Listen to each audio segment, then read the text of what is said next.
Why do so many white Britons deny racism? Britain loves to think of itself as polite, tolerant, and fair. Yet when topics like racism against Meghan Markle, the idea of a black James Bond, or Muslim immigration come up, many white Britons react with outrage, denial, or mockery. Why? Why does a country that built an empire on racial domination still insist racism is either not real or not as bad? Yet today, let's talk about denial, empire nostalgia, and the hypocrisy at the heart of modern British identity. The Meghan Markle denial. When Meghan Markle spoke about racism inside the royal family, like concerns over how dark her skin color and her son's skin might be, many British commentators dismissed it. Piers Morgan, for example, called her a liar and an attention seeker. Surveys showed a stark racial divide. Black Britons mostly believed her, while a large majority of white Britons did not. The defense often used was that the media is harsh to everyone, ignoring how coverage singled out her blackness, from Straight Outta Compton headlines to commentary on her exotic DNA. This shows a deeper pattern, denying racism rather than why it keeps coming up. James Bond and Professor Snape. In 2015, when fans suggested Idris Elba could play James Bond, outrage erupted. Commentators said Bond should always be white because Ian Fleming wrote him that way. Critics ignored the fact Bond has changed actors, styles, and even nationalities before. The recent online backlash to a black actor being cast as a young Professor Snape in a fan production shows the same thing.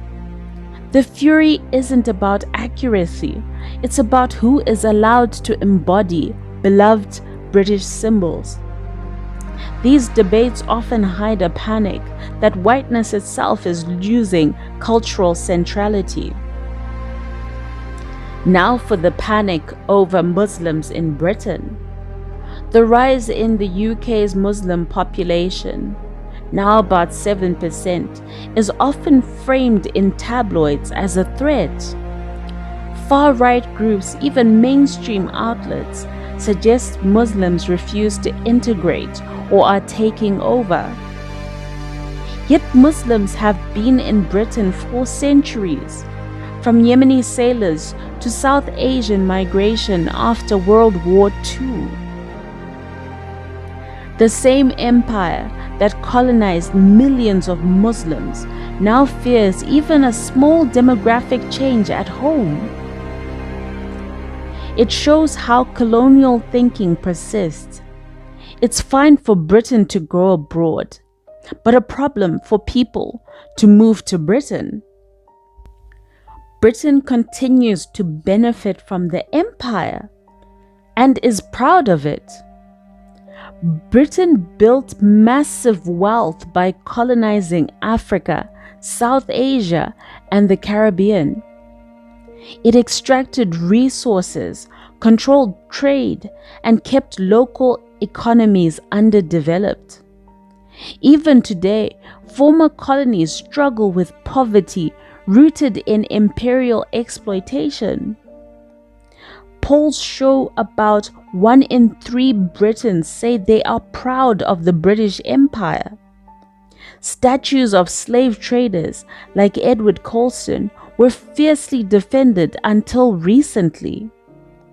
The idea of an empire is romanticized in tea railways, with little mention of famines, massacres, and stolen wealth. Now we get famous British figures and their racist statements. Jeremy Clarkson wrote that Meghan Markle should be paraded naked and pelted with excrement, then half apologized after backlash. Within the royal family, Prince Philip's history of racist jokes and the anonymous royal who questioned Archie's skin tone. Then you get other celebrities like Jim Davidson, Bernard Manning, who made careers on racist jokes. Yet defenders say they make fun of everyone, ignoring power, history, and the reality that mocking Black or Asian people lands differently in a country built on empire. We criticize everyone. Why that defense fails? Saying we criticize everyone ignores context. Black and Asian Britons face real consequences: job discrimination, police profiling, and even hate crimes. White celebrities don't lose jobs or get death threats because they're white. Criticizing the powerful isn't the same as mocking the historically oppressed. It also hides the fact that some things, like a Black James Bond, threaten the unspoken rule that Britishness equals whiteness. Facing the truth.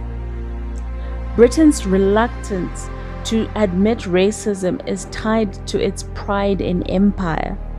It's easier to say we're all treated the same than to face how deep colonial thinking still shapes what and who is seen as truly British. Until that changes, debates about Meghan, Bond, or Islam will keep coming back, because they're really debates about race, identity, and history. So what do you think?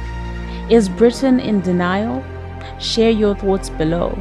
And don't forget to like, comment, and subscribe for more deep dives.